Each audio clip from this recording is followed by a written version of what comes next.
everyone. Welcome to the Daddy Issues podcast. I'm Kay, and I'm here with S and G. Hey, guys. Our goal each week is to unpack various aspects of our lives. We're three sisters with three very different perspectives, and we hope that by unpacking what's going on in our own lives and learning our lessons, that our listeners will be able to learn from that as well. And just as a reminder, we are completely amateur humans and far from perfect, so please take what we say lightly. We are definitely not claiming to be professionals, just trying to provide a fun and safe space for us to grow. Alrighty, so I think you had a little something you wanted to tell us about? Yeah, and it's kind of on topic, but before we get into the full topic today, so today my husband and I went to go grab lunch, and it just kind of opened up a can of worms for me mentally, because as we're in line, it's one of those establishments, Subway, doesn't really matter, and it's one of those places where you kind of pick and choose what you want in the moment. Yeah. And we have gotten into so many fights or arguments or whatever in those types of settings for whatever reason. Well, I'm about to say what reason, but I was debating between what I wanted to eat, and I made a comment that like, oh, maybe I would want to switch it up with a different sandwich, and he kind of didn't say anything, but I could kind of tell his demeanor changed. And then I looked at the menu and I was like, okay, that's like $2 more than my normal sandwich. So like, whatever, I'll just get my normal sandwich. And then I was like, is it weird to want to like add bacon to this is so gross. Like, is it weird to want to add bacon to a salami, like to a spicy Italian sandwich? Like it's got salami and pepperoni on it already. And I was like, I mean, it is gross, but, like, why is it gross? Because it's just, like, another type of pork, but there's already two types of pork. So, like, why does that make it more gross? But yeah. I am aware it makes it gross. I weirdly want it, but I'm aware that it is wrong, and I can't quite put my finger on it. And I'm trying to just have, like, banter, and he's just like, oh, you know, what we need is just to get, like, those little easy microwavable bacons at home. And I'm just like, this is now the second time that I feel like you're, like, trying to be like, you don't need to pay the extra money for whatever. And I got really defensive. And I was like, whatever, I don't even want it. I'm aware it's gross. I'm just trying to have a little, like, banter in our relationship. And I just realized I get really defensive about food with him. And I know that a lot of times he's coming from, like, a money place. Because he's like, I don't want to spend extra money, but Lord knows if he wants double me, he gonna get it. But whatever, we'll unpack that later. But it's like the justification that because he's him, and that, like, that makes sense. He's the guy. He should be able to eat more or whatever, and that's not okay for me to do. Or at least that's how I translate it. Yeah, and interpret it. Yeah, it gets me all worked up because I don't like feeling like someone else gets to dictate my food, because I get I get so food insecure about that, which we are definitely going to be getting into more today. But yeah.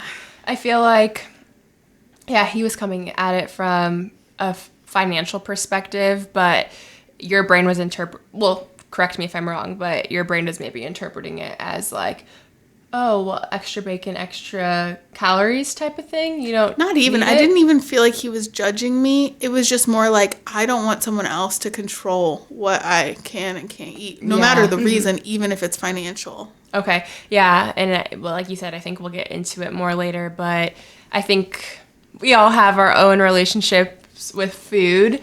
And I think because we already are restricting ourselves or putting certain restrictions on ourselves, that if anyone else from the outside is doing that, it's like, okay, I don't need you to do that because I already do that for myself. Right. I totally get that. Like, I don't even care what your reason is. I already felt guilty for even letting it cross my mind. Like, how dare you double down on that? Okay. Yeah, that's interesting. I thought you were going somewhere else with that, and it's because of where my brain goes in any of those situations, like build your own whatever sandwich or Chipotle bowl, because whenever I'm doing it, I'm literally like, especially when you can do it on the app now, they put the calories next to everything, and I'm like adding up what all of the calories will end up being with my bowl, and that's where I like have a hard relationship with the whole like build your own thing. Oh yeah, I have tons of anxiety just around the entire experience as a whole, and I already know like, okay, I'm already eating something more than what I normally would want to, and then you just add in the pressure of them, like, asking you those rapid fire questions in the moment. I mean, there was another time that I, like, made a mistake on my order. And I will say, when it comes to my husband, it mostly is, like, around money. And I do want to emphasize that, like, we can afford the extra whatever dollars. Extra bacon. Like, this isn't, like, obviously I know, like, if we were needing to restrict our diet based on our financial income, that would be one thing, but I don't feel like it always applies equally to both of us. And also, I don't think it's always necessary. We don't eat out a lot. We really cook at home most of the time. So it's like, when it is the time to go eat out, I'm gonna want to get what I want. What you want. Otherwise, what's the point of paying for it? Exactly. Yeah. But there was one time where I made a mistake, and I usually would get half of the protein, half of the vegetables, and I forgot. And I was like, but I need those veggies in there because it's so good. It was at Kava. And I was ahead of him, and I was like, I'm so sorry, it's going to be an extra charge, but can I please get an extra scoop of the veggies because I fucked it up? And he was like, okay, yeah. And I went to go ask the guy, but he was like mid-scooping his chicken. And I guess, I didn't see it, but I guess he kind of like paused and like stopped scooping his chicken and like moved on with mine. And then like never completed the like amount of scoops he was supposed to do on his. Yeah. And I told him, I was like, tell the guy that. Like, he works here. I don't. I was just trying to like fix my thing. And he got so mad at me. It's like a whole thing now. We like, I make him order first now because I'm like, I can't have that kind of pressure. I already have so much anxiety around food that any heightened stakes, like, I'm just like, I'm going to just shut down. Yeah. That's funny. So he got distracted and just didn't finish. I guess. I didn't see it. That's but funny. Yes, I guess that is what happened. That's funny. Well, I think talking about food Yes. leads right into kind of what our topic will be for today. Yes. We're talking about body image. And I think the way that we said we were going to tackle this was kind of go separate things into 3 subjects: food, body, and exercise. Yeah. So I kind of got a little bit into food, but Yeah. But I think to start with, like a little bit of a background, because we all have our own individual relationships with food, exercise, and body image, but we all, come from the same place with like where we were raised and just our real quick, genetics as well.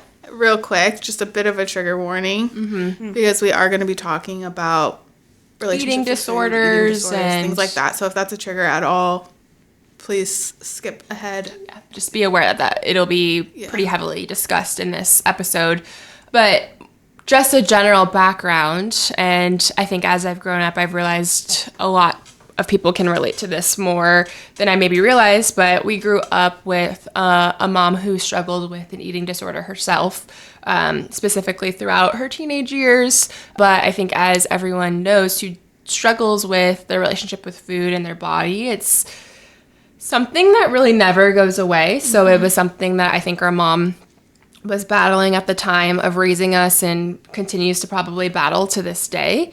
But our mom struggled with like anorexia and food restriction throughout her teenage years, to the point that she was hospitalized, and to the point where she's told us herself that she almost died and like looked over her body and saw herself and saw the doctors literally fighting to keep she her was just alive. So low weight, like she was very sick, and she's worked her way through her relationship with food, but I think in raising us, she was still struggling with it to a certain extent, with certain diets and fads and things that she was doing herself to try to maintain a certain body image, that we then experienced because she was the one providing food for us. Yep.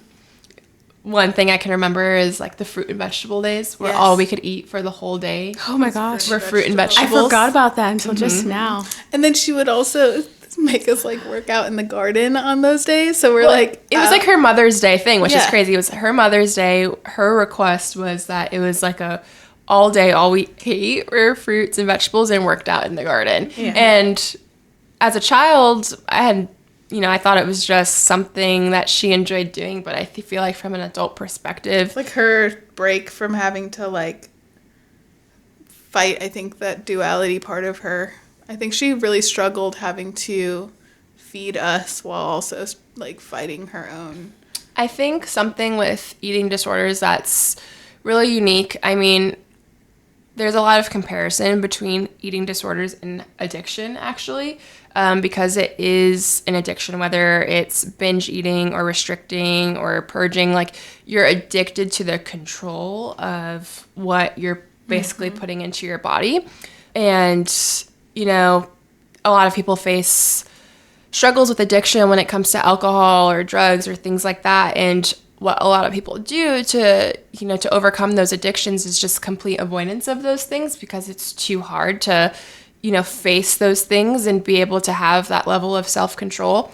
The issue when it comes to, I think, eating and eating disorders is you can't avoid it. You have to eat to fuel yourself. So people who struggle with eating disorders or struggle with their relationship with food, it's not like it's something that you can put a little bit more so out of sight, out of mind. You have to face it, you're confronted 3 times a day day. to survive. So it's just something that's really, really difficult. But it's just interesting to see, we all grew up with mom and experienced, experienced what she kind of unintentionally, I think, definitely. What's the word I'm looking for? Unintentionally passed down to us genetically and then environmentally as well. But I think we all have like very different relationships with it. So to start off with, I think, like we said, we're going to break it down into 3 subjects food wise. I'm happy to start, or if one of you guys want to start with your relationship with food. Yeah. I mean, for me, I think I have really bad food insecurity, which is what I kind of started talking about. I have to always have access to snacks and like random things because we were very much an ingredient household growing up. Never had snacks. Like at all, except for what went into our lunches, and that was very regimented. You could not. We would legitimately get in trouble if we ate it, which I think now looking back was a financial thing. I think both things, but I think it was both things because like she would get us, of course, like nuts and stuff and like the ingredients, right? Like I would eat like peanut butter, or we made that like weird cookie dough thing. Yeah, you would mix like flour, butter, sugar. And sugar. I'm pretty sure that's it. Yeah, it was really good. Yeah. Oh, and pickles. Pickles were like a lot of my diet growing up. Yeah. But like, I mean, we would have a home cooked meal every night. Yeah. So like, it's not like we weren't fed good, but it was just very, like, no outside of mealtime. It was very structured. Yeah. Like I remember being told like, you can drink some water. Yeah. If you're hungry before dinner. Yeah. Well, but like, what's crazy is part of it was I got super anemic in high school, but I would like munch on ice because it kind of satiated that snack factor without like eating. And it would bug the crap out of mom so much, my chomping on ice. And I think it reminded her that I had anemia, which just like triggered her too. But she would shove socks up the ice machine so I couldn't get crushed ice out of it because it annoyed her so much. I would spend the entire time waiting like to get home from school so I could crack open probably Twilight at the time and get my big like Six Flags sized cup of ice and chomp on that thing because that was my snack, literally looking forward to my snack. And then she shoved socks up the... How did I not remember? I never really liked crushed ice. I was chomping. I was obnoxious. But still, it was like, that was how I kind of... had like the sense of eating. The sensation of eating. I think it's why I got into smoking and all of those things was because of that fixation of needing to like have that motion or whatever. Yeah. I do that with gum now. Like I always have gum. I call myself a chain chewer in terms of gum. I'm constantly just like taking one piece out and putting one in. Yeah. But when do you feel like you first started like actually having thoughts about food and what you were putting into your body and like being preoccupied with that? I would say I started struggling when I noticed like if I got another roll, mom would be like, not another role or whatever at like holiday stuff. But really it started getting loud for me in high school. I was like very curvy. I was a cheerleader, but I was one of the bigger cheerleaders, and that always like stuck with me. And I was always athletic because of cheer. And looking back, I was fairly athletic, but at the time I didn't feel like that.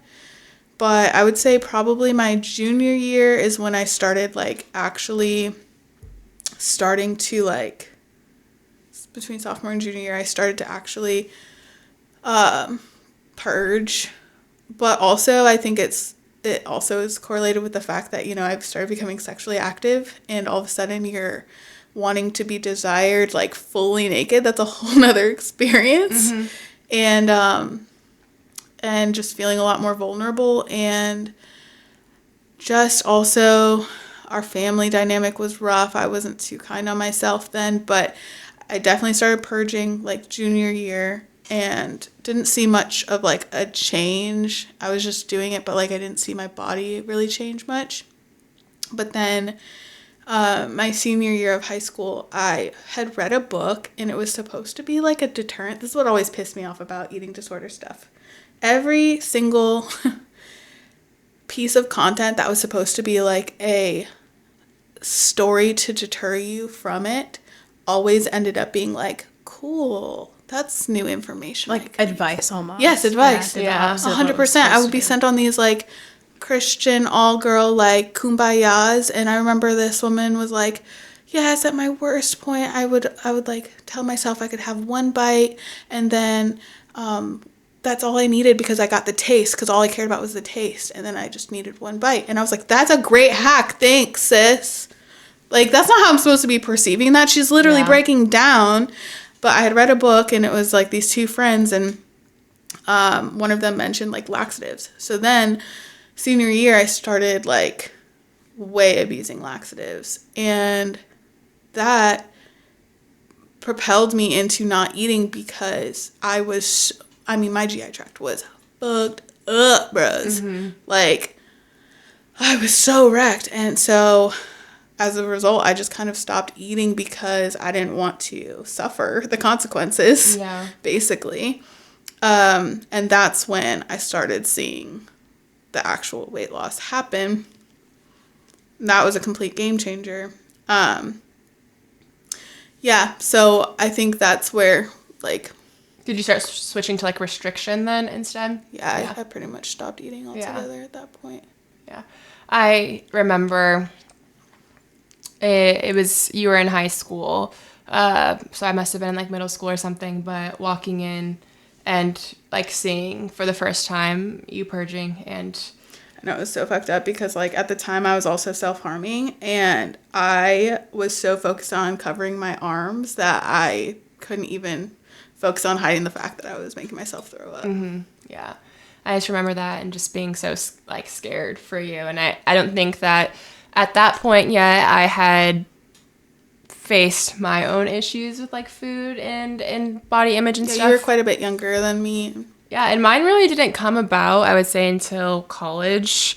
I was always just a naturally smaller person throughout middle school and high school. My nickname from your best friend growing up was Sony Boney riding a pony. Like, honestly, I was more insecure about being too small growing up. But going into college, you know, everyone talks about like the freshman 15 and stuff like that. You're obviously not in sports anymore. You're not practicing every day like you were before for sports, and you have access to the food hall. You're drinking alcohol and things like that. And you're maturing into you're just changing an adult body. But I remember like throughout my freshman year of college just feeling like looking at pictures and being like, oh, I see my body changing. And I remember for me, I first did try to purge, but like I physically couldn't. I like would try to make myself throw up, but I couldn't. So I like switched to like a different compensatory method, which would be like excessive working out. And then also more so the restriction side of things, but I fell into more of the cycle of like I would restrict to a point where like I couldn't anymore, and then I would binge, and then I would feel guilty about that. So then I would compensate with exercising too much, go back to the restricting, and then you hit a point where like my body needs food, and then you binge. And what I did, which is very probably similar to what our mom did growing up, is basically I would never keep any sort of snacks around the house because I just didn't trust myself around snacks, and I knew I would binge and eat all of them. But in college, I also did like babysitting for families, and sorry guys, but I would go there and I would literally them out. Yeah, that was a big thing for me in high school too when I was restricting. I would end up binging there because the snacks were there because I literally had no self-control, and then I would find myself, leaving that, feeling guilty, and then, going really hard in the gym and trying to like work off all of the extra calories. Because I'm pretty sure if you asked me like any common snack on a shelf, I could probably tell you how many calories were in them. So I was constantly calculating the number of calories that I consumed and then calculating how much I needed to work off to like burn those calories. And that all started to transpire my freshman year of college. And then I came home from college my freshman year, and you were home, you were still in high school, and I was still struggling with all of that. And I remember MyFitnessPal was this app where you could literally scan the food, and it would tell you, how many calories, and I would put how many servings I ate to try to like make sure I was staying below a certain number of calories. If not, then working out to make sure I was in, some level of deficit. And I just remember coming home, and I feel like a lot of guilt to this day because I feel like I let my issues like affect you to the point where I was like almost dragging you into. No, can I? Yeah. Okay. I was already struggling myself with my relationship with food. Regardless, whatever our interaction was, I was going to struggle with food. I used food often in high school because I was struggling so much mentally as a form of escapism.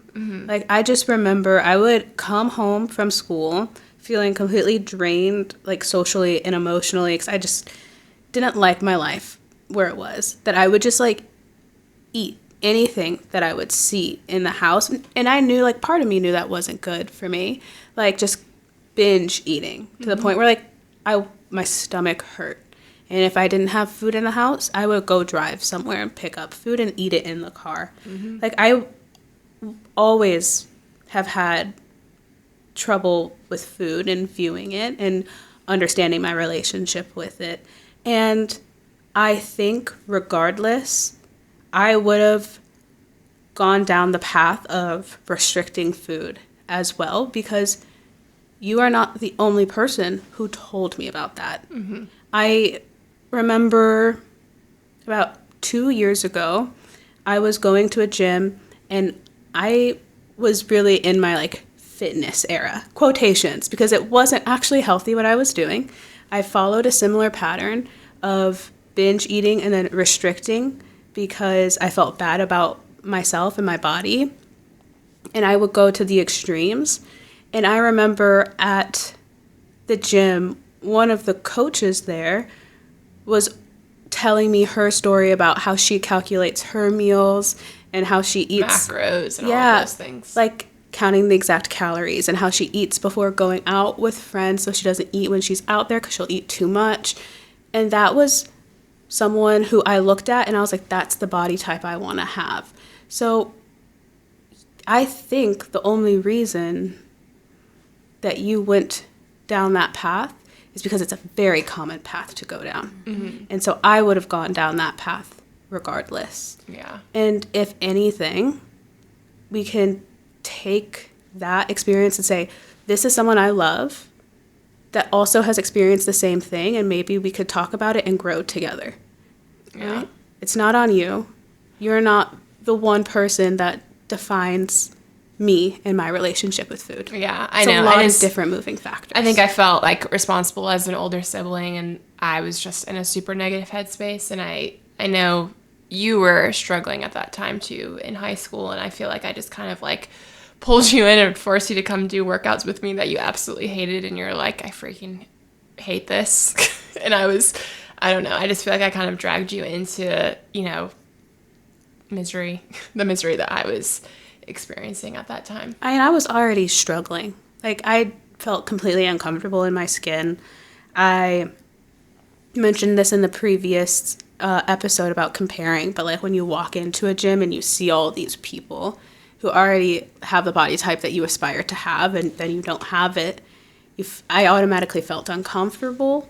And I think that was one thing, but that would have been happening at any point in my life. Yeah. You know? It was bound to happen. It was bound to happen. It's a human experience. I will say there's something, and I might be totally off cuff here or off base here saying this, but there's something about eating disorders that I've noticed that, or I guess I should say disordered eating. I don't know what's the correct way of putting that, but there's some sort of weird communal experience aspect of things that, like, there's like a longing for it to be a shared experience. Mm-hmm. Just kind of like what I think was happening with Mom. Yes, almost, yes. And I think too, like, even like I said, about like even when other people are sharing their hardships and it feeling like, oh, thanks for the tip. There's like this weird, I mean, you can even growing up on the internet, it was all over the internet, forums for this.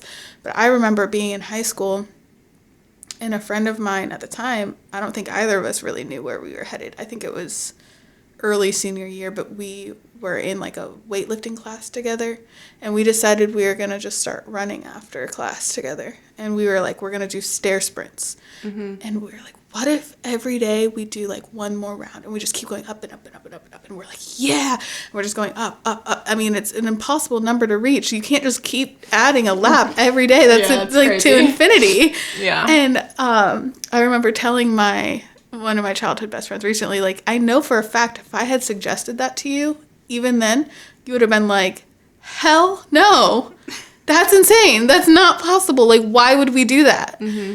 But now, fast forward, come to find out, we both went through very similar things at the same time, end of high school and beginning of college. She lost a ton of weight too. Mm-hmm. We were like feeding each other's beasts almost. And so you wouldn't have been able to influence her if she wasn't already like open to it. Yeah. That makes sense. It wasn't already... Yeah. It's like we can like seek each other out. It's like we can find each other. It's like a really bizarre phenomenon. I can't understand it, but I just do feel like that is part of it. There's like this weird, unspoken, shared, it's the control, I think, the shared sense of almost pride. Mm-hmm. Sick. Yeah. It's sick, but it's still this weird sense of pride. Mm-hmm. I think it's really not easy, definitely not easy, but easier to talk about like our past selves and where like our struggles with food at that point. But where do you feel like you are, currently with your relationship with food? I feel like I've come a really long way. I cook a lot more at home, which helps. I feel like I definitely eat more than I would like to. I snack more than I would like to. I don't know that I do as much like full-fledged binge eating as I used to, but it gets close sometimes. Yeah, I mean, I still pretty much feel guilty anytime I eat. Mm-hmm. It's always there in the back of your head. Yeah, and it's always there in the back of my head. Like, why don't you just stop doing that? Mm-hmm. Just rein it back. You've done it before. Why can't you do it again? Why are you so much weaker now than you were then? Mm-hmm. You were strong enough to do it then. Yeah. So what the heck? Yeah. What about you? Where do you feel like you land? I think I struggle with trying to figure out what is technically like right and healthy. Like what's the parameters? What are the parameters exactly? Like there are some days where I'm like thinking, okay, don't think about what you're eating and just if you're hungry, eat But then sometimes, my mind doesn't know when I'm actually hungry or when I'm full. And so I, question myself if I'm actually feeling the things that I'm feeling, because no one can tell me. That's just solely up to me, and I don't like it. I like to have, like a scale of some kind, because I think I relied on a scale for so long with counting my macros and counting my calories.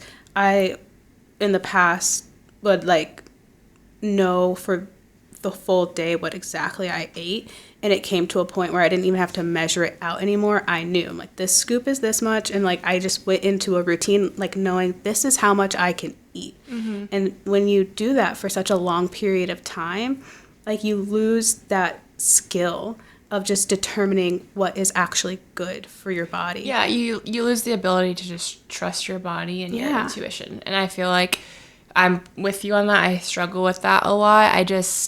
I think our mind and our bodies have been deceiving us for so long. It's hard to trust yourself. And I've even heard people use using a scale and counting your macros as a tactic to make sure you are eating enough, actually. So I think a lot of people who struggle with disordered eating, it's just we completely lose our sense and our ability to trust ourselves. And I feel like I struggle with what you're saying as well, trusting my body and when to eat and when not to eat, and especially because lately, I've just struggled with appetite in general. I used to do the CrossFit style workouts, very high intensity workouts and things like that, but because of back pain and back injury, I can't really do that anymore. So I do different types of physical activity that aren't as high calorie burning, and I tend to not have as much of an appetite as I used to, and I struggle because I am not eating as much as I used to, and I have seen that I've lost weight, and there's this little part in the back of my brain that likes it.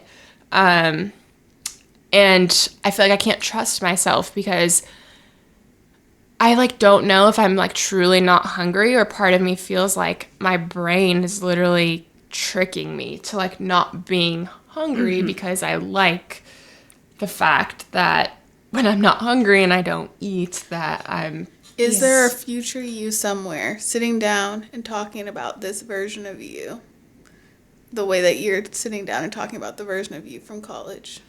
Do you know what I'm saying? Mm-hmm. I don't know. That was kind of a weird way to phrase it. But this might be the starting phases of... would I look back and be like, oh, you were making unhealthy choices? And I don't know. It's obviously so hard because hindsight is so much easier to see things more clearly. Because truly in the moment, I don't feel hungry. I tried to eat something and my body, have you ever tried to swallow something and your body doesn't want to? That is what happens to me really frequently lately. And I'm is it because I'm genuinely not hungry because I'm not expending as many calories, or is my body is my brain so messed up from my relationship with food? I don't know, because clearly also I'm not feeling my body enough if I'm continuously seeing that I'm losing weight. But I don't know, I just have this inability to trust myself with any sort of decision when it comes to eating food. Yeah. I can relate to that. Yeah, that's something I've talked about with my therapist, just body trust in general. And it's so hard because she'd just be just trust your body. I was I don't think you get it. I can't. Yeah, that's a really weird thing to just assume somebody can do. Yeah, that's not the default for a lot of people. Yeah, it's just listen to your body. I was I don't know what my body is telling me. Because I've listened to my body before, and my body's told me to eat a whole thing of freaking Oreo sleeves. That's what was me listening to my body before. Exactly. So I don't know. I don't trust it anymore. Mm-hmm. And I don't know how to gain that trust. I don't, how do you do that? Yeah. It seems impossible. I don't have that answer for you. Yeah, neither did my therapist. So. Yeah. Get a new therapist. No, I'm just kidding. She sounds nice. But, kind of transitioning to exercise, I mentioned earlier, I think we've all kind of gone on the CrossFit train at some point in our life, joined that cult, and I loved it for so long because I feel like it did really help. It gave the results really, really fast too. It gave results, and I feel like it really helped me because I was more focused on becoming strong at that point. That like I would sometimes that's the look results at I mean. Yeah, honestly, for me, I never got like 6-pack abs or anything like that. It was always just about like getting feeling really strong. Like I would look at myself and sometimes feel like, oh, I may be a little bit bulkier than I'd like, but then I would like lift weights and feel so empowered by like building strength and things like that. And I feel like that relationship with watching exercise, that AMRAP go up and up and up, and you're just like, wow, I'm like a freaking beast, actually. Yeah, and so that was like fulfilling enough that almost it helped eliminate the idea that exercise was for looking a certain way, right? More so like feeling a certain way, feeling accomplished, feeling strong, and that was super, super helpful to me. But then with like messing up my back and not being able to do that anymore, I've transitioned more into, you know, what's recommended, yoga and Pilates and things like that. But I personally love Pilates and I love the workout, but I do think that it's not quite enough. Yeah, I like will put on my Oura ring and I'm like, oh, I only burn this many calories. Yeah. You know, that's it's not. why I stopped wearing my watch when I work out. Yeah, I just don't do it anymore. And that's probably the healthier thing to do. But it just feels like, oh, well, I'm not burning as many calories, so I probably, you know, shouldn't eat as much or things like things like that. And it's been hard to, I think, reestablish my relationship with working out because I think CrossFit did help me a lot. And now that I can't do it, I feel like with CrossFit, I felt like I was expending enough energy that I could like. There's a reward to eat. Yeah, exactly. And so now I think I struggle with that a little bit more. And I also feel like it's part of the reason maybe I don't feel as hungry though, because I'm really not expending. Like, but also, did your brain just change the parameters of what is enough to deserve to have a meal though? I know. That's why I just like feel like I can't trust anything that I'm like actually feeling. But how do you feel like, what's your relationship with like exercise and working out? Well, I did do the CrossFit thing, but I kind of like doubled down. I did the CrossFit and I did the pole thing. Yeah. Which the CrossFit gave me the like invincible strong, like all of that, and actually tons of mobility, which I was not expecting from that. It made me a much stronger puller because I had like shoulder flexibility that nobody else had, because as they got stronger with pull, they weren't doing the mobility that I feel like CrossFit, at least our gym, really paid a lot of attention to. Shoulder mobility. But anyways, so I was doing both simultaneously. So I got the I'm a strong beast mode side, and then I also got the super sensual, like I'm sexy as hell side of things. And pole is an extreme sport just as much as CrossFit is. It truly is. It's insane. I mean, my body, it wasn't just even like getting sore from a workout. This was, my finger skin was ripping off. My hand skin was ripping off. I mean, it was crazy. It was in between my fingers was coming off. My forearms were insane. It was just wild. And I got so strong so fast. I felt so good about myself. But so much of it was contingent on like a community. I definitely was like restricting a little bit of my diet. I was living alone by then. When I started, I was living with you, and you guys were all doing keto, and you guys were cooking for me. So it was so nice because I was just like, well, I don't have to worry about it because the food is just exactly in the right macros, exactly like showing up exactly where I need it. So that was all good. But then whenever I moved to be by myself, it was like my fridge was like a jar of olives. Yeah. And some popcorn is like all I had in the house. Case of White Claw. So thriving. So I definitely lost a ton of weight super rapidly. Got super strong though. But then that kind of became like my new whole identity, and that community fell apart.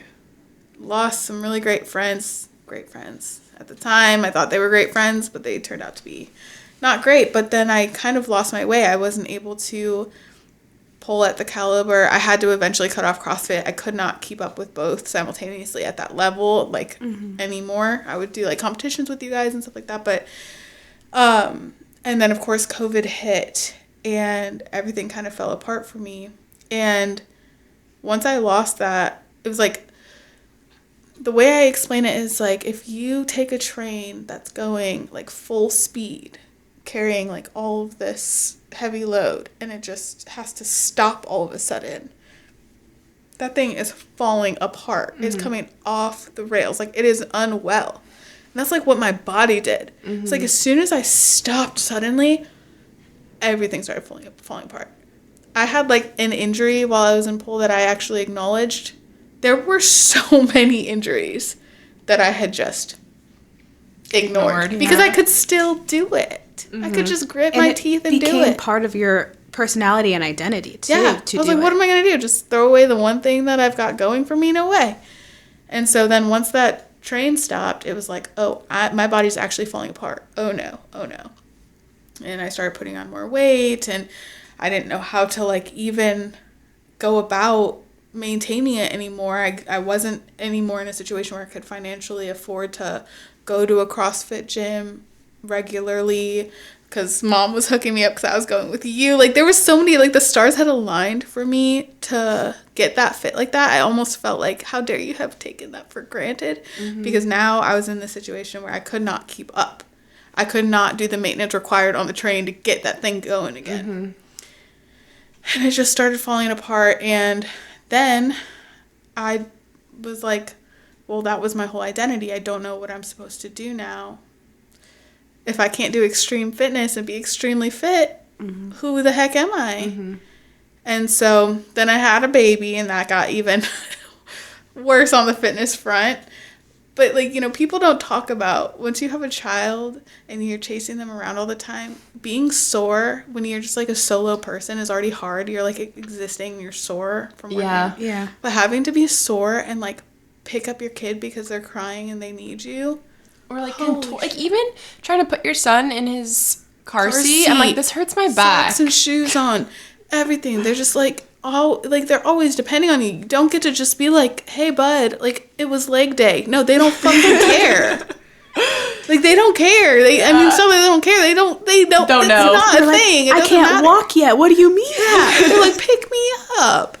So, like, it kind of went on the back burner, so I was forced to find a form of fitness that was less intense, so that way the recovery wasn't so bad. Mm-hmm. That was doable in my current situation. So I started doing yoga, and I'm finally starting, I feel like finally stopping nursing has helped me, I think, in combination, because I do think that my body was like not wanting to put on muscle or really trimmed down. It was almost like in hibernation mode while I was nursing. To supply food for your child. Yes. For your child, yeah. But I do feel like I'm finally starting to see my body composition starting to change. I'm doing yoga pretty consistently, and I think that it's just going to be a slow and steady thing that I have to just do. I do think I need to spend more time on my actual diet, but it's hard when you're in a marriage and there's two people I'm responsible for feeding, and I have his likes and dislikes to take into account. It's not always easy to just put myself on a diet because then I gotta cook multiple meals or whatever.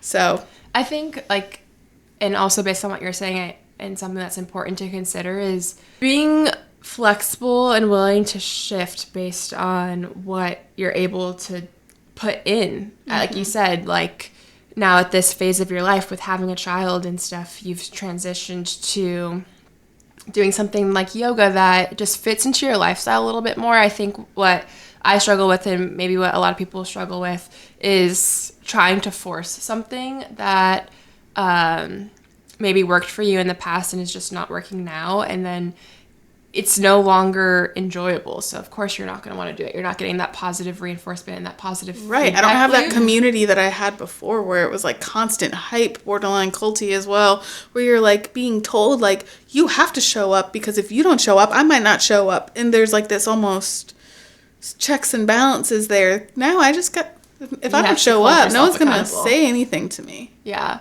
And I feel like for a little bit we were doing that weightlifting gym when we first moved in together like a year ago, and I just think back and I feel like that just was so like not conducive to our schedule, but we were just trying to force it so hard, and because it felt like it was what we were supposed to do, was the right thing to do. And I think it goes back to just not trusting your body or intuition to just do what is right for your body at that time. And it was, go ahead. And it was also like, oh, but it's so cool. I want to be able to lift this weight. Like, there was a part of us that at least for me, I won't speak for you, wanted to be like lifting all this heavy weight. But the environment, wasn't for me. It was too small of an area, too loud. And just the timing. Far away from my work. Yeah, being able to get there. We wouldn't get home till like 8 p.m. at night. It was just like forcing something because it felt like it was the right thing to do. Exactly. I just wasn't happy, but I felt like you did something good, air quotes. Like, you should be happy, but then I wasn't. So that was even messing with my brain even more. Yeah. It's just hard because being flexible. Little moth in here. Moth, yes. It's hard because being flexible is like almost the opposite of how I've ever seen results. It's like being regimented is how I've seen results. Whether it was when I was restricting my diet and not eating, or it was because I was working out multiple 3-4 times a day, or because I was, whatever, regimented. And that's also what you see everywhere, like on social media. Even if you don't have social media, you're watching a YouTube video, you have an ad for it. Yeah. Like, it's just constantly around us. Mm-hmm. Yeah. But that's why things never stick. I think it's almost a fallacy. I don't know if that's the right word, that it's actually this like discipline in this extreme. It's the extremes that you have to do to see results, but that is never really sustainable. Well, even when I see like people who are super into bodybuilding, when I see them like after their bodybuilding era, nothing about them would have ever indicated that they were bodybuilders, because they never look like that later in life. Yeah, I think what people don't consider is that actually like something that is sustainable long term is actually what is going to be most beneficial for you. Going with what you need at that time. We're in the we just want to see quick, fast results. Instant gratification, for sure. And we also see like actors and actresses on television shows and movies, and like I think of like the superhero franchise, like get in shape really quickly to play the superhero, that everyone loves, and it's an actor that you admire, and they're talking about like their workout and their regimen, and they were able to do it, so you're like, maybe I could do it. And so you're just seeing these people, influencers too, influencers, constantly shoved down our throats. It's just all around us constantly. Even if you're not on social media, it's like a billboard poster, it's ad, and you're like, when you listen to podcasts, hopefully never one of our ads. But like, it's just constantly all around us because everybody struggles with body image in their own way. So it's profitable. Yeah, absolutely. Where are you at with your relationship with like exercise and stuff? I don't do it very often, to be honest, because of my schedule with school and work, and it's something that I want to do more of. I feel like I've lost a lot of like steam and passion for exercising. Like, I can't find something that like I go in and like I feel good that I'm doing it. Like, I tried weightlifting and like my shoulder hurts, and I'm like, I don't want to do that. I don't want to mess up my shoulder long term. But that's what I've been doing, weightlifting, for so long that I don't know other things to do. And so I kind of just like, when I do go to the gym, I'm like, I'm gonna cycle a little bit, I guess, and do squats. Like, I don't know anymore, because I don't want to do what I have been doing and like forcing myself to exercise to a point where like I don't like it and it's not enjoyable. But I also don't want to like not exercise, because then like that also doesn't make me feel good about myself. And it used to be something that I did enjoy. Have you looked into any like HIIT style? Because I feel like it's very similar to like CrossFit energy. Like the cycles are the same kind of vibe.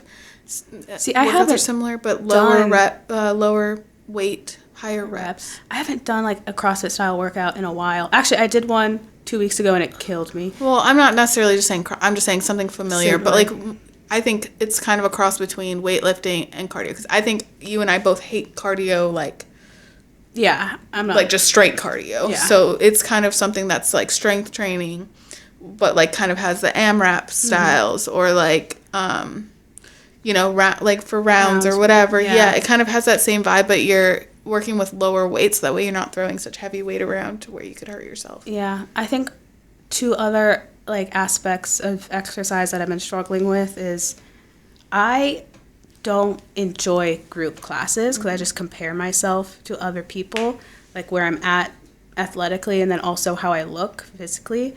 And then I also am having a hard time finding affordable things that I like. Yes, that's the big thing. I feel like the prices went Way through up. the roof once Everything 2020 reopened. happened. Yeah. I mean, I was talking to a friend who owns a gym, and he was like, it's a completely different world now, like pre and post COVID. People like don't come like have a membership at the gym like they used to. I mean, the prices are just astronomical. Mm-hmm. The aerial world, I could not afford it. No way, no how. Yeah. Yeah, so that's where I'm also struggling is like, I like cycling. That shit is It's so expensive. So it's like trying to balance everything. Things that, like, I have to work out before work because I do school after. So having things that are open 24/7, something that's affordable, something that has a variety of things for me to do, because I can't just do the same thing every day. I'll go insane. So like there's all these aspects that I'm looking for, but I'm failing to find. And then it's also motivation for me to like wake up at 4:30 in the morning to work out. That's tough. Is really, really fucking hard to do, especially if like I go to the gym and I'm like, well, that didn't feel good. Like that wasn't either like effective because I didn't push myself hard enough, to my own opinion, or I pushed myself too far and now my shoulder hurts. Like I can't find like a balance in between, weirdly. And like, I don't know, I just haven't found that passion for working out or like joy from it in a long time. In a while. Do you feel like do you feel like you said recently like the frequency of working out has decreased? Do you feel that affects the way that you see food or see yourself? Like, does it increase any sort of like struggle with any of those things for you? I think so. I've always been the type of person, because I heard this at CrossFit gyms as well, like, you've earned your meal. Like, Oh, for sure. It's big in fitness. yeah, like having to exercise to earn food has just always been in the back of my mind, either consciously or subconsciously. So when I don't do that, I think I'm like, okay, well, should I be eating X, Y, and Z if I didn't go out and exercise? And sometimes when I do, I'm like, oh, I'm going to the gym, I better pack extra food. But I look at the extra food I pack and I'm like, this is probably what I should be eating on a regular ass day. So like, yeah, I think when I don't go to the gym, I eat less, which is just not good because I'm not getting the nutrients that I need. And then I'm not giving myself time to decompress for like my own mental health. Yeah. Because like otherwise I just wake up, work, come home, do school, eat, sleep, repeat. Yeah. Yeah, I feel like so many people think about exercise just from a physical perspective and what it's going to make you look like, but it's also so important for like your mental health as well. Way more about like just feeling that endorphins and the rush and feeling accomplished. I guess body image is a harder one to approach. It's very broad.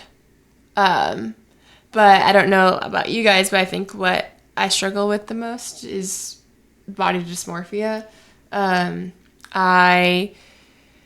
This kind of goes into even my relationship with food and exercise, and what I've struggled with for a long time is it's gonna sound so crazy, but genuinely like feel if I eat something that I deem unhealthy, I legitimately feel like I look in the mirror and see something different, like instantaneously. I know 100%. Me too. 100%. Okay, It's immediate. Like it doesn't even make sense, like how you wouldn't have yeah, digested it at that speed. I'm so happy I said something because I thought I was like alone in that. so like, immediate. I will literally like feel like all of a sudden my pants are tighter and I look in the mirror and I look different, and like that it's that instantaneous when I eat something that it changes. My husband literally wanted to grab lunch before you guys got here, and I was like, ugh, I don't want to eat before I start to record because I'm going to feel fat if I do that. Yeah, I'm gonna feel bloated. Yes, Yeah. same. It's just a Sometimes, sandwich. yeah. Sometimes when I was working out, I'm It's like, lunch. It's lunchtime. Literally just- yeah. like sometimes when I work out and I work out in the morning, like before I'd eat, I'm like, I put on my clothes. I'm like, oh, this fits better than when I work out in the evening. Yeah. Like it's yes. But it's even that way with exercise. I'm like, if I don't exercise for a couple of days, like I look in the mirror and I'm like, oh my gosh, I've literally gained 10 pounds. Same. But obviously it doesn't work that way or happen that fast, but it's a struggle. And this is going to sound like it contradicts what I just said, but I think another thing I struggle with is when I do feel like I'm doing all of the right things, working out in the right way, eating the right things, and I look in the mirror and I'm like, oh, okay, I like the way I look. And then I see a picture of myself and I'm just like, oh, immediately, wow. like Is that like reverse body dysmorphia or something? Like where I look in the mirror and I like what I see, and then I like see a picture and I'm like, I'm literally hideous. I think it's all just body dysmorphia of some form or another, because I don't... probably something object permanent, something weird about that whole nonsense. Like, why seeing a picture of you from a past version is something that you associate immediately with the version of yourself that you are right now. Because in the mirror, that's immediate feedback, so I kind of get that a little bit, but it's almost like you're sabotaging yourself, because you're like, okay, I finally don't hate myself in this mirror, and then you're like, oh, but let me look at a picture of myself and just really well, not even just let me look at a picture. It's like we take a picture, and then it's like, oh, I thought I looked different when I looked in the mirror when I was getting ready earlier. Well, and I think sometimes, like, when you look in the mirror, you can kind of pose and do it better. Well, also photos are just like, there's so much more to a person's appearance than just a still frame. Like, there's, I mean, the angle, the lighting, the everything is different. If it's down here versus up here, that's going to be 4 completely different photographs of me. Mm-hmm. But what I'm saying is like that, and I'm sure object permanence is not the right terminology, but where we like say like that's definitively me in that one snapshot from that one angle and that one lighting, how can that possibly be true? There was this video where they took a lamp and they were spinning it around a person's face. The person just stood like this. And I mean, it looked like a million different people. Didn't even look like the same person at all. Yeah. Every time the light source changed. So you add the light source changing, you add the angle of the camera changing. I mean, we are basically seeing so many versions of ourselves all the time, and we're trying to like fit it into like this tiny little box. Like, okay, but you're not, 14 and skinny and like exactly what I remember. Exactly. How dare you, from when I was like making my core memories. Like, you don't look exactly, like, familiar to that. Yeah. So we're like, But it's a weird thing to feel like we have to fit into that tiny little box. We're different every day. Yeah. Every minute. Yeah, absolutely. Another thing that I've noticed, I feel like, is I noticed a pattern of my confidence in myself and my body image based on my relationship, which is interesting, and I would be, I don't know, I guess... curious to get your guys' perspective, but also you've been in a relationship for so long and you haven't been in a long-term relationship. Yes. But I just remember, like, after my past relationship, when that ended, like, I don't feel like I really struggled with body image and my relationship with food during that relationship, almost because I was, like, getting an external validation from being in a relationship and that someone was attracted to me and liked me. Mm-hmm. And as soon as that relationship ended, I feel like everything came to the surface with my insecurities with food and body. And then I did notice, and then when I got into my relationship that I am now, I feel like that also quieted down for me. And it's just an interesting pattern that I've noticed that... I mean, there's got to be some truth to that, because there's jokes where it's like, oh, you're so happy you got fat. Like, that's like a thing. Like the relationship weight type of thing? You're just like, oh, I'm just like happy and just eating food. Well, someone's accepting me for who I am, so I don't feel like I have to like... The pressures, I do remember when I was struggling a lot with my body image in college, I asked about you and how you viewed yourself and your body image and how you like viewed yourself better now when you were in that relationship. Mm-hmm. And I was like, what changed? I was like, tell me the solution. Mm-hmm. Give me the magic spell. Like, what did you do? And you were saying it was just because you were in a relationship. And I was like, okay, I can't. I can't relate. It's it's not healthy. It's not the right thing. You shouldn't rely on a relationship to give you that sort of validation, I don't think. I mean, I don't know if it's so much as relying on that for validation as much as it is just a pure fact that you just have a constant source of validation. Mm-hmm. And that we don't really have, at least in this societal, like, norms that we have set up, have any other way to have that, I feel like I felt it, I don't know, maybe less when we were younger and we didn't have whatever crap between us breaking us up, like distractions, where I felt just as much validation from each other. Like obviously in high school we start having other friends and boyfriends and wanting this and that and the other thing. So there's all these other forces. So we were kind of going like in different directions. But I mean, like when it was just the two of us, like growing up being kids, I didn't give a shit about. Yeah, I think we also had validation from each other. Validation from each other, but also I don't think you're as worried about like younger us. We weren't worried about, you know, being attractive to like other people. I don't think that part of our brain. I guess like, I'm trying to find like yet. a good example. Okay, a better example is like when I'm in the bathroom with a bunch of other drunk women, I also feel like my best self. Okay, yeah. Or same thing with pole, right? We found a way to like kind of harness that.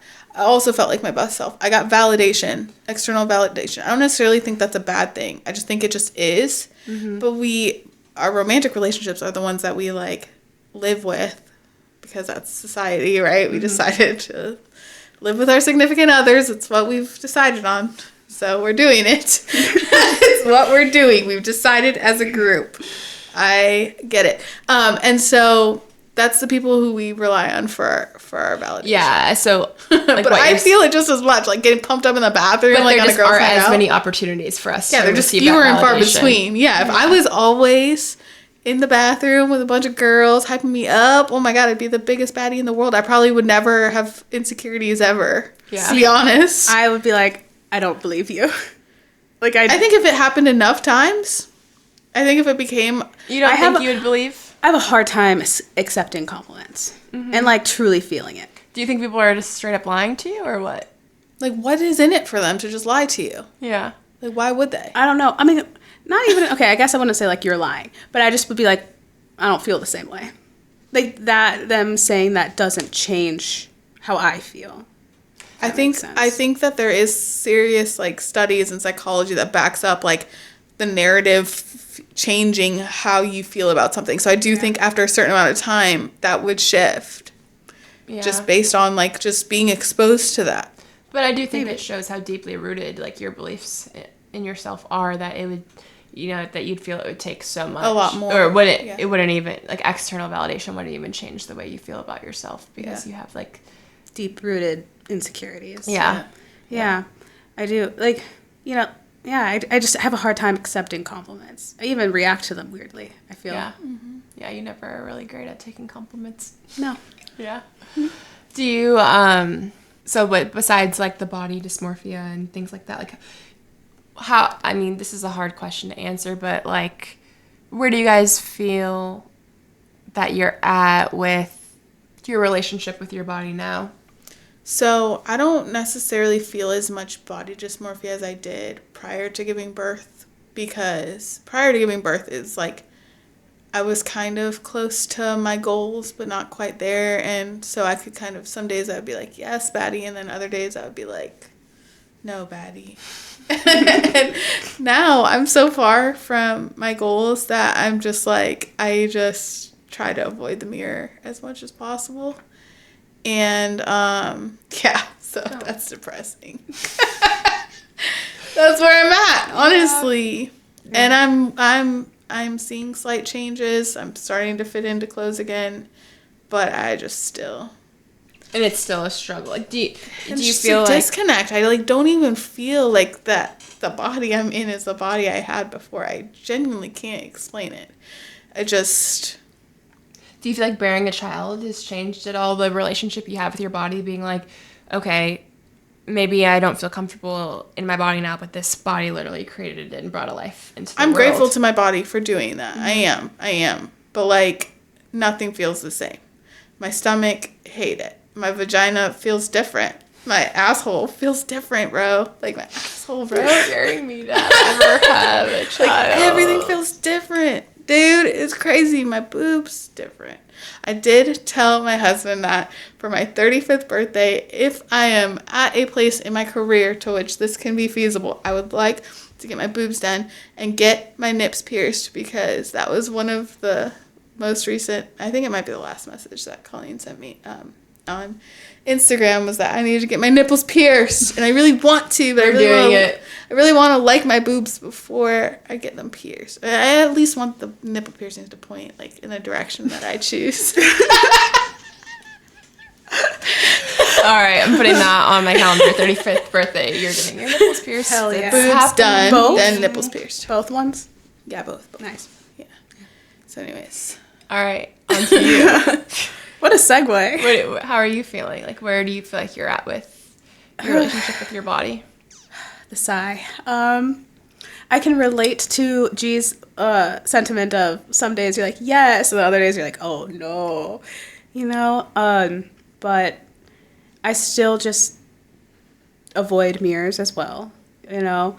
And just, I think there was a period of time where, like, I had a hard time finding my style because I have this habit of, like, not letting myself do certain things. Or wear certain things. Or wear certain things based on how I look. Like, or how you feel you look. Yeah.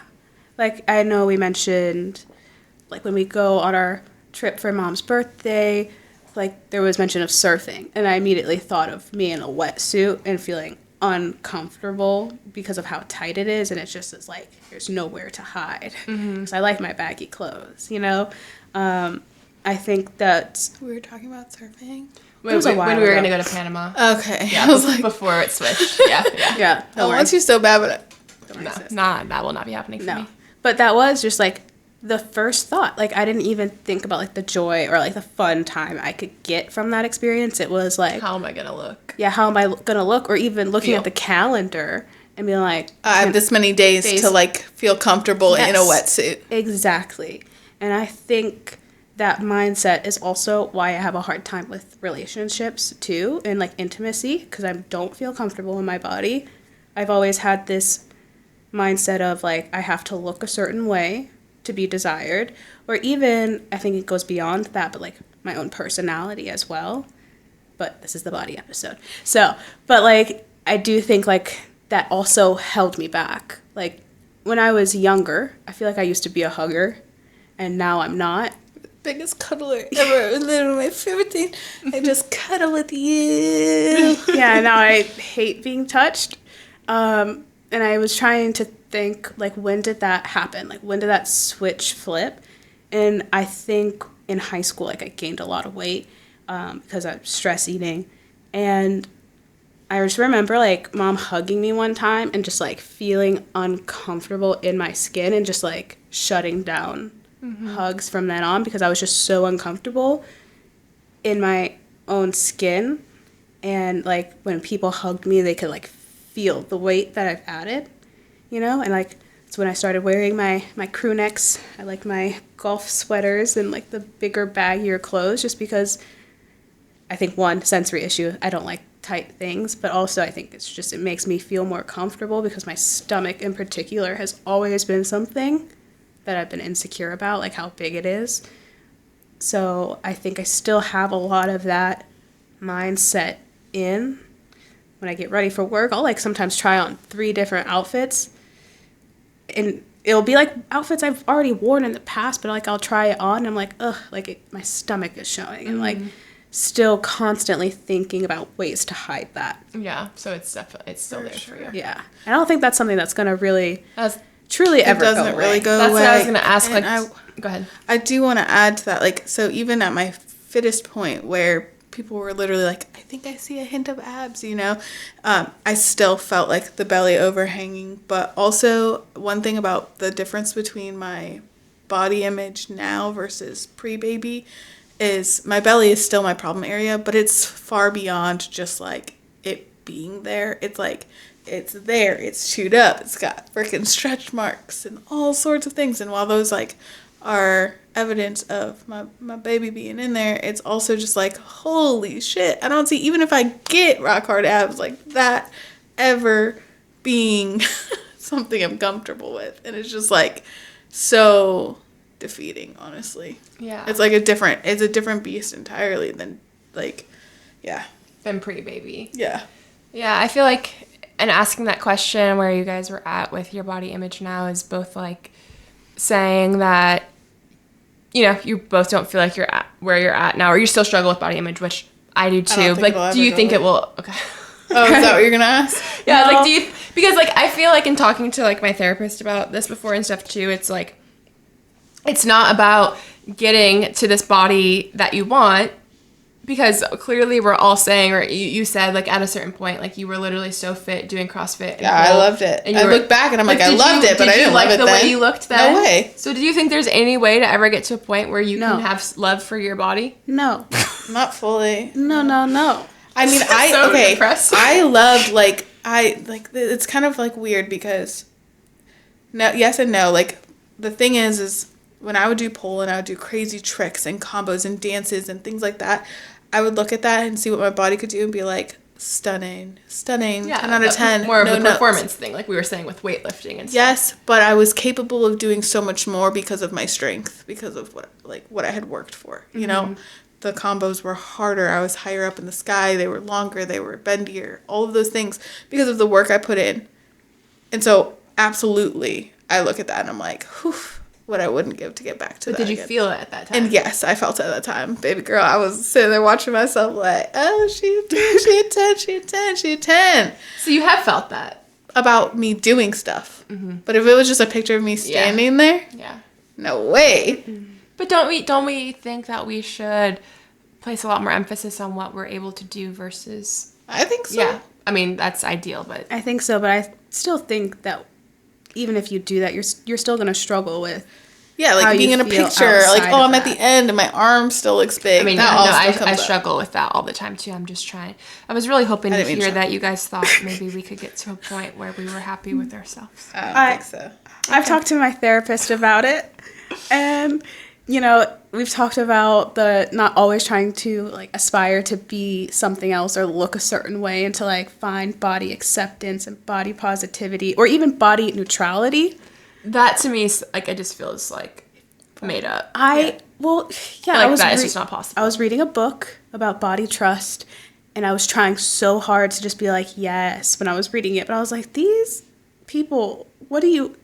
I feel like you're just lying to me. Like, Yeah. like I can't just think that and just automatically feel it. Like, I can think it, Well, and I will say, but I can't feel it. when I even think back to like high school when I was super duper tiny and I had lost all that weight, people would make comments on it. Just like you said, people, you almost feel like a sense of pride a little bit. I think you mentioned that. Like, part of you is like happy. Or when I got super fit from pole and from CrossFit, people would be like, oh my gosh, you're tinier every time I see it.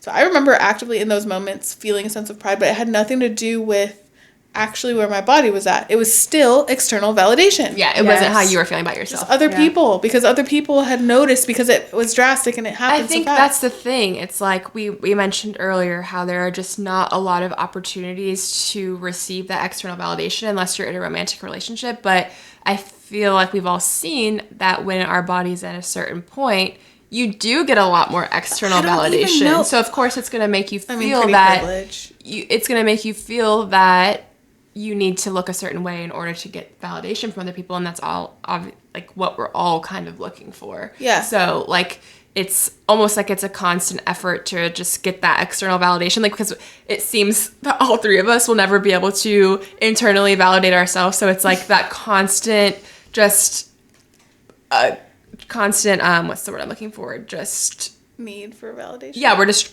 constantly working towards being at a certain point where like, oh, we Are praised for are whatever we're in. Yeah, exactly. Well, and like back in the day, it used to be praised for being thicker because it meant you were very well fed during a time where people were starving. So I think it's like really just what society assigns to it. Right now, we 100%. assign value to being super fit, but like still thick. Like you still have to have like an ass and everything. yeah. But you want to be super fit.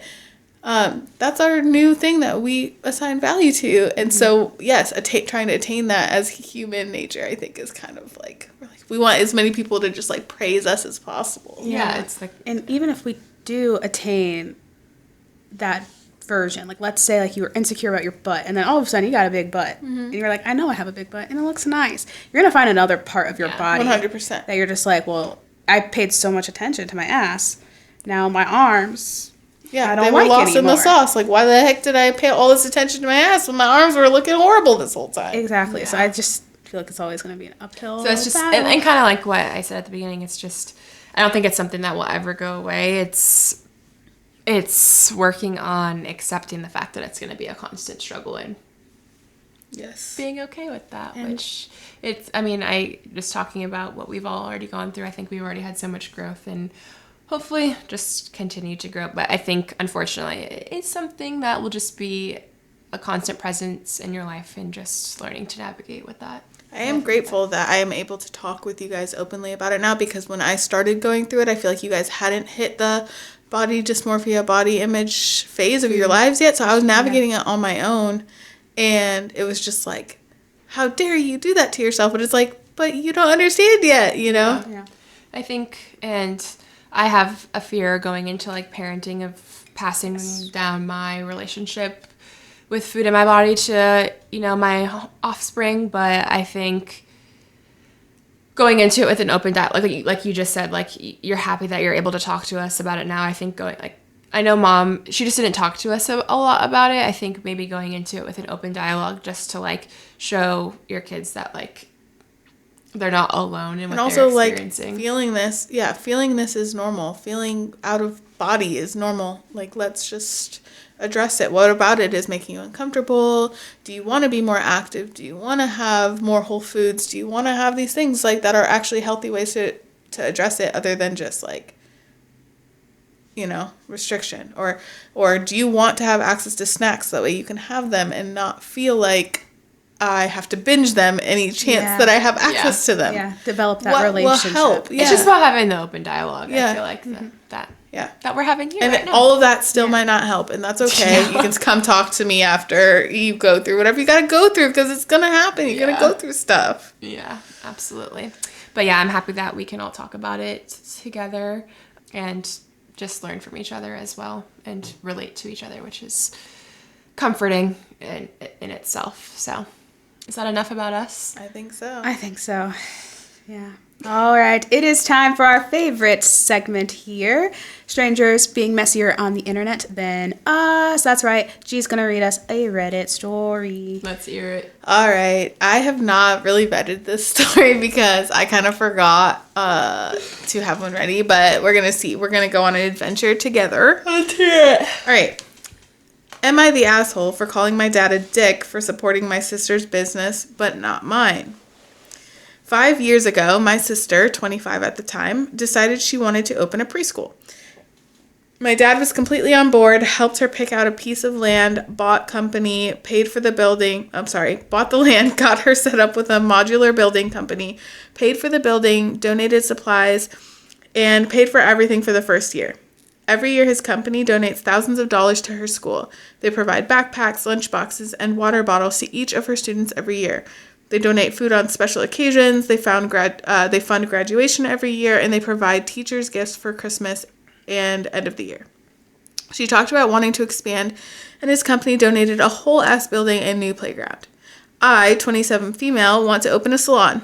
I asked my dad to help me open it like he did with my sister's school. He recommended I spend a few more years working, then he'll consider it. I reminded him that he helped my sister when she was 2 years younger than me, but he said it's different because she started babysitting at 11, working at a swim school at 13, started working with preschoolers at summer camps by 15, and got a job as a preschool teacher fresh out of high school. He also said she had a good understanding of how the business would work and had great ideas for location and specialization to attract parents.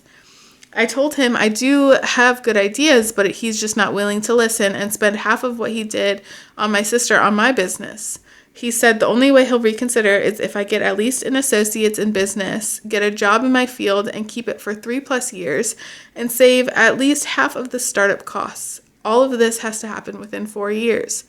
We got into an argument, and I called him a dick for supporting my sister and spending tens or hundreds of thousands on her business, but either refusing or making me jump through hoops for me to get half of what she got. He says I'm being ungrateful and unrealistic and can't expect something just because my sister has it. Listen, I think that should have been the plan for the first daughter as well. Like, get your education, get experience. But it sounds like she did. She did. It sounds like she did. She was 25 and she'd already been working as a... But did she have, like, an associate's degree? I don't know. It sounds like possibly, but I mean, there's a lot... I feel like there's a lot of missing information.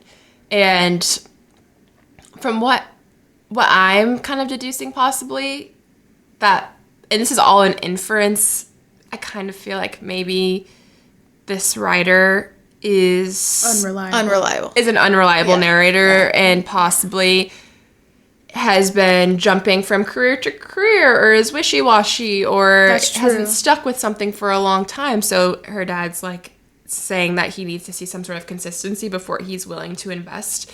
But who knows? If that's the case, then I kind of understand it. If it's not the case, if she's been working as, you know, a hairstylist for years and has dedicated herself to the practice and like wants to open a salon and has shown commitment and he's still not willing to do it, then yeah, for sure her dad's a dick. But he said he is, if she's willing to show the commitment. So that's the thing. Yeah. Part of me does feel like he's kind of saying like, just show me that you're committed to this and I will gladly invest in your company. Yeah. And she said like, I have a lot of great ideas. You didn't say, what you are they? Listed your sister's What's great your ideas. experience? What are your how credentials? how long have you been a hairstylist? Like how long have you been doing this? like, what are your great ideas?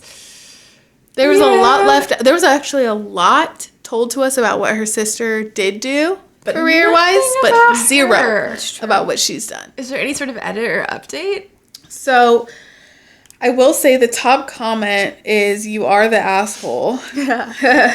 While I think some information about your background and experience would have been relevant, the fact you left it out, even when you responded to comments and then said simply, "I have worked in salons," in said comments, tells me that you don't have anywhere near the necessary experience or temperament your sister does. You also did not address requests for information about your business plan. So I do think that people through the comments have kind of sussed out exactly what you have kind of alluded to here, that she's leaving out a lot of details. It's leaving a lot of details out. She's maybe not experienced or prepared to run her own business. I mean, it's a huge thing to ask somebody to invest in a business. I mean, not everybody is meant to own their own business. Yeah. And if that person says no, don't call them a dick. You're not going to change their mind. Yeah, that's not the right approach. But, like, also, like, because if I'm making an investment, that changes from thing to thing. Even if it was my kids, I'm sorry. I got to be honest. Just being my kid is not enough reason for me to want to, like, invest in your business. Now, investing in you as a human because you're my kid, absolutely. That's my job. But when it comes to, like, actually, you come to me with a pitch, you come to me with an idea, I might just treat you like a business person. Yeah, and it's very off-brand to, like, to side with maybe the dad in this situation. I know, it's so tricky, but I do feel that maybe it does sound like the first daughter is genuinely, like, had a business, had a plan, like, probably since she was 11. They might have been talking about this for forever since she started babysitting. Yeah. So to be, like, just minimize everything down to, like, oh, well, I don't get it. But, like, hundreds of thousands of dollars investment in your sister and then not in you, that does sting. Yeah. She did also emphasize that he invested in her sister when she was 2 years younger. So I think that's probably a sore spot too. Like, kind of going back to our last episode about comparison. Yeah. It's probably, like, I don't know. Yeah, definitely a sore spot. Like, she was younger than me and you still chose to believe in her and invest in her company. But age also doesn't completely depict, like, responsibility and how much effort and maturity. And I don't know. I think if I were the dad, I don't know that I would be like, you know what? I'm gung-ho behind this business 1,000%. I'm going to, like, invest today. I think I'd be like, okay, well, why don't we, like, lease a place, like a small little place for you for the first year. I want to see your numbers. I want to see your business that you drum up. And then, but, like, not just necessarily be like, not until you do X, Y, and Z, but more so just be like, let's start, like, in increments. I'm still willing to invest because I think just, like, not investing anything is especially if you're really investing, like, hundreds of thousands of dollars. It seems like he maybe has the means to. Yeah, to just maybe take on a little bit of risk for the fact that it's your daughter. But you also don't know if she's been, like, just totally irresponsible with his money in the past. Also have a feeling that if she were to go to college to get that associate's degree, he would be paid He for said it. He said if I do it, I would. So that's where I'm like, he seems like he's willing to help you if you're willing to show that you put in effort. So kind of feel like she's the asshole in this situation. Yeah, I think she might be a little bit entitled. I would love to hear her sister's point of view, to be honest. Absolutely. But, off-brand, but yeah, the dad's not the asshole here. I don't think so either. Oh no, we're going to lose so many listeners. Alrighty, well, I think that's it for us today. Just a reminder, we are not professionals. We're just three sisters with decent camera, big feelings, and daddy issues. So please take what we say lightly. Yes, and if you enjoyed listening in our podcast today, please follow us. See, we're not professionals.